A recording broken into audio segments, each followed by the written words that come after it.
O sea, una cosa súper agresiva. Y entonces ahí ni modo, ¿sí? Entonces, si uno se infecta por eso, ni modo, no hay alternativa. Entonces, la munición. Vamos a tener ahora lo siguiente. Resulta que vamos a tener antibiótico. Vamos a suponer que se puso el antibiótico. Y vamos a suponer que cuando se pone, la bacteria dejó de crecer, pero no se está muriendo tampoco. Es decir, aquí vamos a tener medidas de absorbancia. Vamos a ver si me están entendiendo la idea. Vamos a suponer que acá estamos en 0,6 de absorbancia, que es un control rescatable. Si yo pongo a la bacteria y no me llega ni a 0,4 ni a 0,5, ese control no me sirvió y se perdió el ensayo. Mínimo 0,6. ¿Listo? 0,7, 0,8, 0,9, 1, súper bien. Ahora, yo adicioné el antibiótico. ¿Listo? Cuando adicioné el antibiótico nos damos cuenta que efectivamente la bacteria no continuó con su misma densidad óptica. Es decir, no hay más turbidez.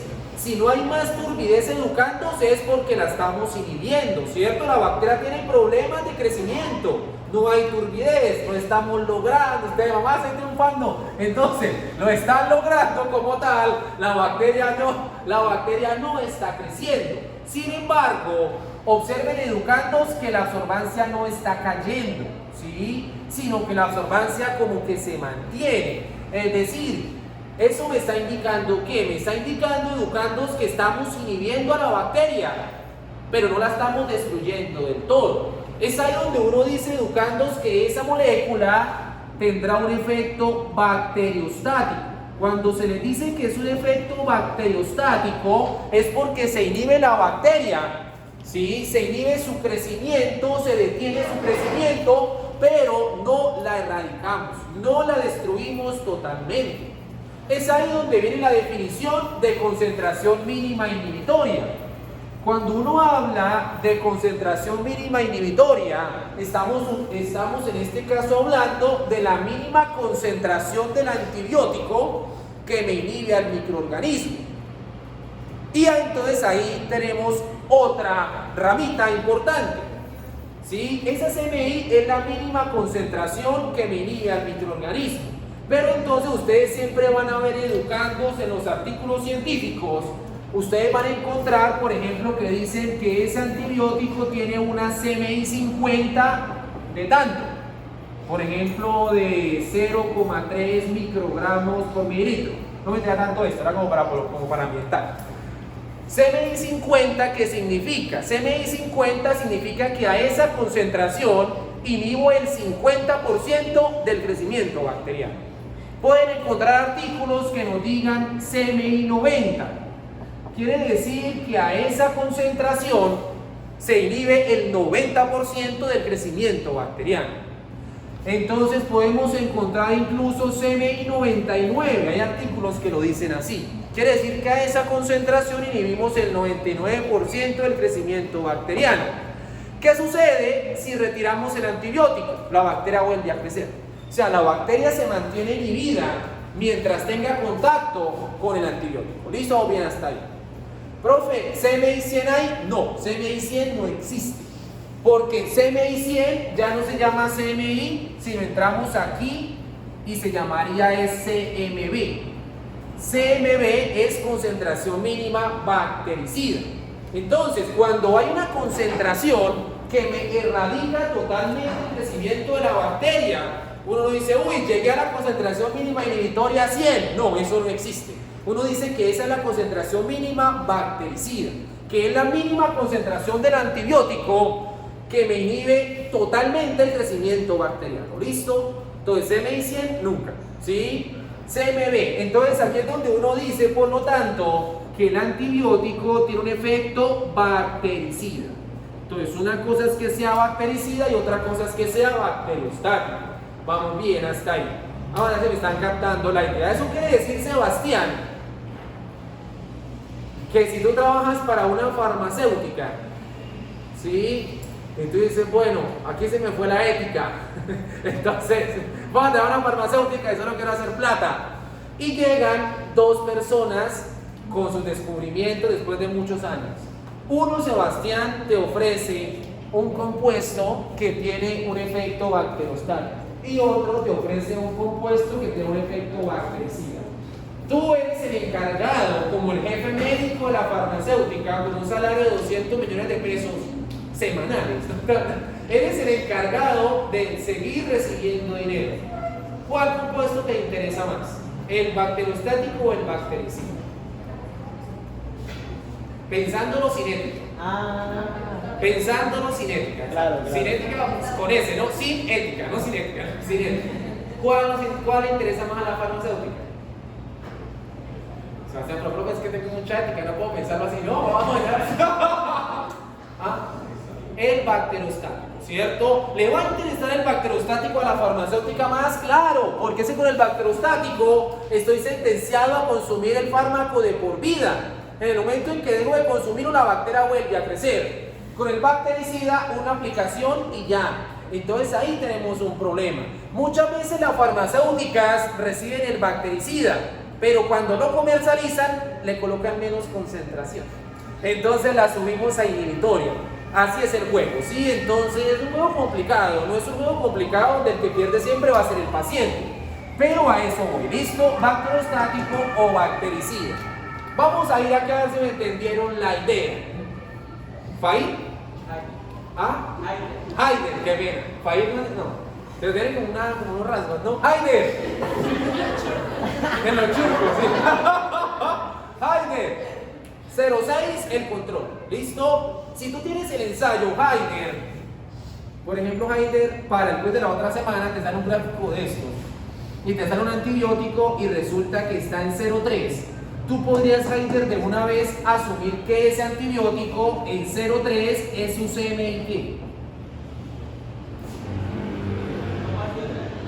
Vuelvo, Haider, vuelvo. 0,6 es la bacteria creciendo, ¿no? Creciendo maravillosamente, es inhibidor. Es su máximo de crecimiento en 0,6. Cuando le pusiste el antibiótico, cualquier antibiótico, la bacteria máximo te creció hasta 0,3. Entonces tú dirás, me quedas hasta 0,3, el máximo de 0,6, quiere decir que 0,3 es su CMI. 50, eso. Es su CMI 50, inhibe el 50% del crecimiento bacteriano. Está como fácil. Vamos a ver. ¿Cómo es el nombre, señor? ¿Cómo? Manuel. Vamos a suponer, Manuel, que tienes el mismo ensayo y le metiste otro antibiótico, le colocamos otro antibiótico al ensayo y la bacteria creció hasta 0,45. Entonces tú dirás, bueno, ese antibiótico tiene una CMI. O sea, 0,45 sería la CMI. Es como un juego matemático. Sí, esto hay de crecimiento de la bacteria. Y te creció hasta 0,45 en la presencia del antibiótico. Sí, el antibiótico 0,6. Entonces tú juegas con la matemática. Entonces, esa es una CMI. Exactamente, por eso puse números exactos. Es una CMI, Manuel. Es una CMI 25, muy bien. Es una CMI 25. ¿Ustedes qué? Leonardo está mal perro. ¿Qué está pasando aquí? Leonardo, mano, entonces, ojo. 0,6 en total, 0,45 me está creciendo muchísimo. Quiere decir que me inhibe solo la cuarta parte. Solo inhibe el 25%. Leonardo, vamos a suponer, vamos a suponer que te creció la bacteria solo hasta 0,15. Entonces tú podrás decir, muy bien, ese antibiótico entonces en 0,15 tiene su CMI. Tiene su CMI 75, muy bien, porque 0,6 es el 100%. Si solo crece el 0,15, quiere decir que le estoy inhibiendo las 3/4 partes. Quiere decir que es un CMI 75. Juan Pablo, ¿qué? ¿Se va a hacer uno o qué vas a hacer? No, pues es que estaba entonces un poco confundido. O sea, el CMI es mayor entre más abajo estemos, claro. Sí, porque hay un mayor efecto inhibitorio mientras menos absorbancia hay. Exacto. Sí. Vamos bien, sí.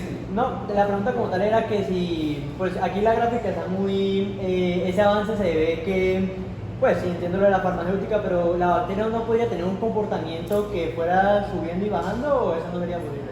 La bacteria tiende a subir cuando, por ejemplo, con los aceites esenciales pasa algo. Y es que a la hora 15 del ensayo el aceite empieza a evaporarse, porque son productos de hidrodestilación alcohólica. Y si el aceite empieza a evaporarse, quiere decir que es como si le retiráramos el antibiótico.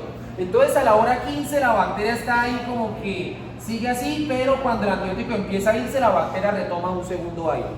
Es posible, pero lo que le sirve a uno y lo que ustedes van a ver, por ejemplo, en los artículos, es que se mide en las primeras 8 o 9 horas. Y ahí uno puede mantener el crecimiento bacteriano. Ahora, eso es importante siempre y cuando la bacteria podamos cultivarla fácilmente. ¿Cómo así, profe? Por ejemplo, esto no se le puede hacer a una rickettsia, porque es intracelular y es muy difícil de mantener cultivada, o a una clamidia, es muy difícil. Esto es muy bonito para los cocos, para Staphylococcus, para Streptococcus, es muy bonito para las bacterias, para las enterobacterias, todo lo que es Escherichia coli, Salmonella, Klebsiella, y para otros bacilos gram negativos, Pseudomonas, Shigella, Proteus. Pero si la bacteria es de crecimiento exigente, por ejemplo, para sífilis, ¿sí? Para Treponema pallidum, no hay forma de que yo haga esto, porque esa bacteria es de crecimiento muy exigente y los medios tienen que ser muy exigentes dependiendo del metabolismo de esa bacteria. Entonces esto es muy bueno para muchos patógenos, pero no todos se pueden hacer con esto. Ahora, por ejemplo, los hongos con esto no me sirven, solo me sirve cándida, porque ya prontito vamos a ver que los hongos pueden ser muy oscuros.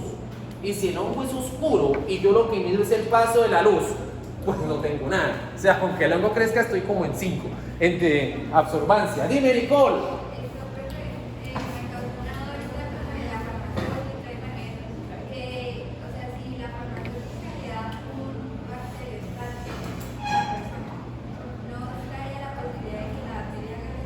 Claro, la farmacéutica lo sabe.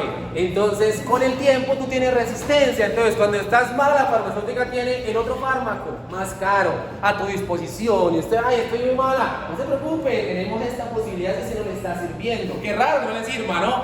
Claro, o sea, estamos entonces atrapados, ¿sí? Atrapados en un punto sin salida. Y hay mucha gente que no tiene acceso a comprar los fármacos, ¿no? Hay una guerra, hay un escritor, se me da en este momento el nombre, yo tengo ese libro, que se llama La guerra contra los medicamentos genéricos.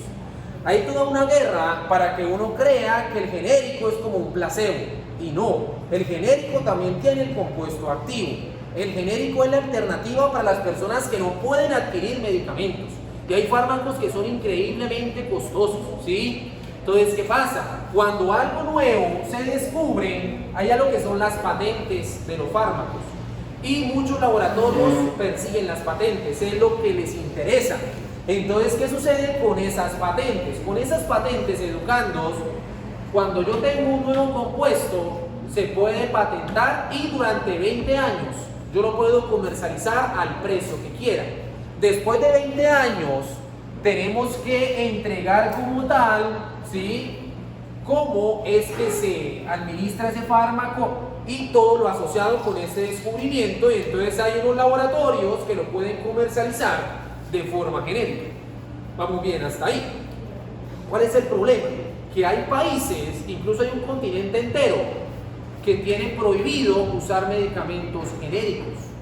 Y el no poder usar medicamentos genéricos quiere decir que las personas con menos recursos económicos no van a tener forma de tener sus fármacos, porque el seguro no nos da todos los medicamentos, lo tenemos claro. ¿En qué continente es un delito usar medicamentos genéricos? En África. O sea, más pobres, y Estados Unidos firmó un documento junto con Canadá y el Reino Unido, e Israel, donde hay llamarlas de Israel, donde se le prohíbe a los países africanos usar medicamentos genéricos. Dirán, pero profe, ¿por qué lo pueden hacer? Porque es que en la ONU cada país tiene un porcentaje de importancia en la votación. Y uno esperaría que cada país tenga un porcentaje igual. No, Estados Unidos tiene el 51%, mientras que todos los países de África unidos tienen el 1,34%. Es decir, no importa lo que diga Kenia, no importa lo que diga Ghana, Nigeria, no importa, ellos solo valen el 1,34 y se unen todos.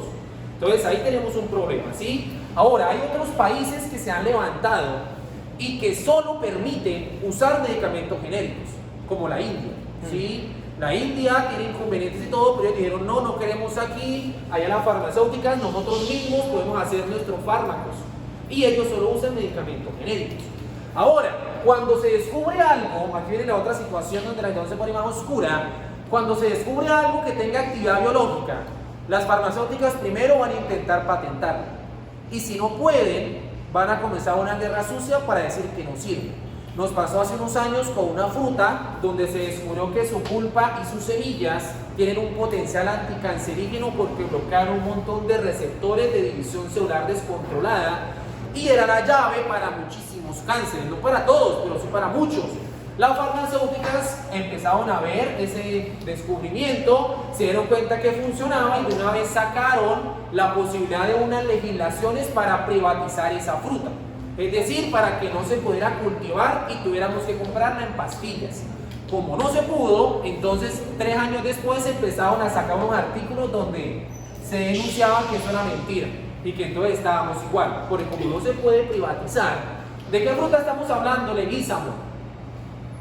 En esa fruta de la guanábana, exacto, de la guanábana. Tengo que buscar esos artículos, porque eso está así, es la guanábana. Entonces, cuando dice, no, este muchacho, no, farmacológico, estamos hablando de la guanábana, ¿sí? Hay unos artículos muy estructurados desde la molecular y puede funcionar, pero como no se pudo patentar, ahora le están haciendo la guerra para que nadie.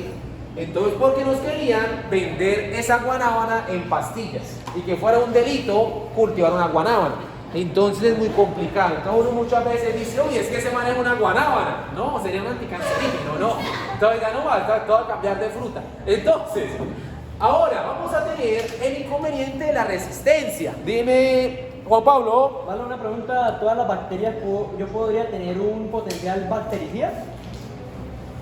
O sea, ¿ese componente del bactericida es para todas las bacterias o para algunas no se puede? Hay bacterias con multiresistencia donde no logramos llegar a concentración mínima bactericida. Por ejemplo, Acinetobacter hay cepas hoy en día que no hay antibiótico que pueda tener bactericida. En el laboratorio teníamos lo que les comenté, las pseudomonas, donde no hay bactericida.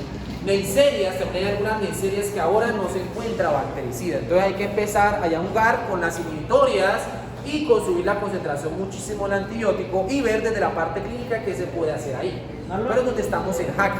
Y otra pregunta, tal vez un poquito fuera de la clase, pero ¿cuál sería la alternativa entonces a los antibióticos? O sea, pues, que tiene doctorado. Sí, o sea, una pregunta que uno se hace frecuentemente, ¿cuál sería la alternativa a esos antibióticos? La alternativa es el fortalecimiento de la inmunidad, man. Con el fortalecimiento, ustedes más estresados para donde sin inmunidad. Bueno, pero la alternativa sería el fortalecimiento de la inmunidad desde unos compuestos que ahora están empezando a investigarse, que actúan directamente sobre el sistema inmune.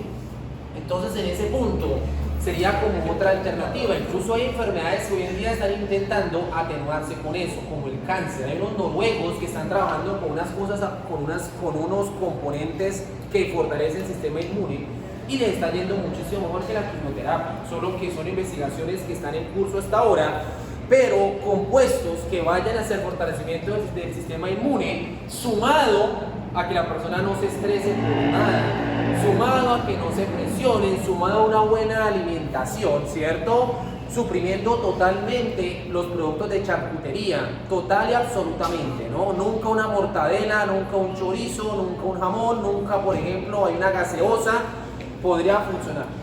Y casi que no necesitaríamos de más antibióticos, pero es difícil porque se necesita muchísima educación. Pero esta parte de estos productos puede funcionar, ¿sí? Ahora, la otra opción fue lo que yo hice en el doctorado, que era bloquear corulcencin. Ustedes, ¿y eso qué es? Corulcencin es la capacidad que tienen estas bacterias de comunicarse entre ellas. Y eso está muy asociado, aunque a que hacen más, hay biopelículas como tal, y lo que se veía pues en la teoría, que cuando esa bacteria hace una biopelícula, se hace 1000 veces más resistente. Entonces, ¿qué es lo que sucede? Que ahora estamos buscando fármacos, no que me inhiban a la bacteria, sino que me inhiban la comunicación bacteriana. Es decir, en el doctorado, yo estuve 5 años intentando que una bacteria no se hablara con la otra. Esa era mi tesis, o sea, mi tesis era, durante 5 años estuve intentando que una bacteria no se hablara con otra. Esa era mi tesis totalmente. Evitar que una bacteria se hable con otra. Porque cuando se habla se hace más resistente, ¿sí? Ahora, la ciencia ha avanzado mucho. Hace poco salió un artículo del sí se pudo con unos... Sí pudo. Sí se pudo. Y también, pues se pudo ver desde la metabolómica qué le pasaba a todo el sistema de esas bacterias. Yo estuve trabajando con unas gran negativas, ¿sí? Desde el consensus de todas ellas, pero sí se pudo, pero es casi como que jugar con lo invisible. Hace poco el MIT, que es un instituto muy importante de investigación de Estados Unidos, hizo algo junto con unos biólogos, unos médicos y unos microbiólogos. Esto va a sonar rarísimo, ¿sí? Pero rarísimo. Lograron que 2 espinacas se enviaran un correo electrónico. Marica, yo leí como 10 veces el título, porque no pasaba, decía, pero ¿qué está pasando? ¿Será que el inglés se me olvidó? Y yo traduciendo. Sí, lograron que 2 espinacas se enviaran un correo electrónico, como que por Gmail. Entonces ya la espinaca tenía correo. Y una fue pensaba, pero ¿para qué son? Pues ellos tienen sus cosas de señalización en las plantas y han logrado que se envíen un correo electrónico 2 espinacas. Y están a punto de conseguirlo con el brócoli. Entonces, están inventando, ¿sí? Y son cosas que se hacen muy diferentes, pero que el día de mañana pueden tener una utilidad, ¿sí? Pero habían como unos 6 doctores súper famosos tratando de que las espinacas se enviaran el correo, ¿sí? Entonces, la idea es que luego van a entrar allá al Facebook o algo así, pues al Instagram, las espinacas de su cuenta, pero están intentando cosas de esas para estudiar muchísimo mejor la señalización entre los grupos vegetales. Pero uno lo piensa y no, o sea, como que se nos va de las posibilidades de lo lógico. Pero estamos avanzando pues en muchas direcciones, ¿sí? Y esa es una dirección que parece extraña, pero pues que de una u otra manera puede que sea una alternativa para alguna enfermedad o para algo más adelante. Espinacas que se comunican por correo. Ahora, resulta que las bacterias han desarrollado diversas formas educandos de contrarrestar el efecto de los antibióticos. Aquí hay un resumen de las más importantes, hay otras. Entonces, por ejemplo, vamos a suponer que un antibiótico tiene una vía de ingreso. Las bacterias han desarrollado la capacidad de modificar esa vía de ingreso, es decir, una modificación de las porinas, y al modificar la porina, pues el antibiótico pierde su vía de ingreso. Entonces ya ese antibiótico no le puede hacer daño a la bacteria. Ahora, tenemos otras posibilidades. Ahí es esta, me encanta a mí en lo personal, que es lo que se llaman las bombas de extrusión. Las bombas de extrusión es que las bacterias han desarrollado unos mecanismos proteicos que funcionan como si fueran unas catapultas. Entonces, como si fuera un enfrentamiento en la Edad Media y el antibiótico fuera como la piedra que envían, y la bacteria tiene la capacidad de que recibe la piedra y la devuelve al exterior.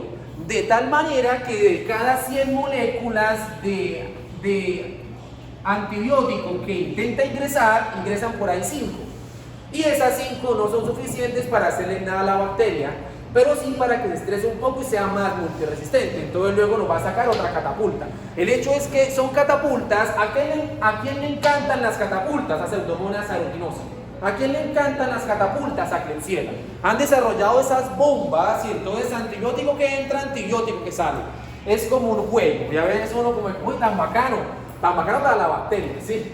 Para el paciente no, porque todos los fármacos no logran entrar, ¿sí? Ahora, también han desarrollado la capacidad de diseñar enzimas que cortan al antibiótico, Ustedes, ¿cómo así? Es decir, enzimas con la capacidad de catalizar que se corte el antibiótico antes de entrar. Por ejemplo, ¿cuál? El más conocido, las famosas penicilinasas. Las penicilinasas son unas moléculas que ahora tienen una bacteria, la tiene Escherichia coli, la tiene Shigella, por ejemplo, entre otras muchas, que han desarrollado esta molécula. ¿Cómo la desarrollan? Con la presión a la que la sometemos. ¿Cómo la desarrollan? Porque las bacterias, recuerden que tienen la posibilidad de la transferencia génica. Entonces ahí es donde entra a jugar la transformación, es donde entra a jugar la conjugación, es donde entra a jugar la transducción. Y todo eso hace que la bacteria constantemente esté mutando. Y si por ejemplo son 10 a las 6 bacterias y una sola muta, esa sola cada 20 minutos se sigue dividiendo y va a ser la base de su evolución. Porque recuerden, educandos, que la mutación no tiene que tener un sentido negativo. Uno siempre ve a las mutaciones y lo asocia con enfermedad y con algo malo. No, las mutaciones son el motor de la evolución.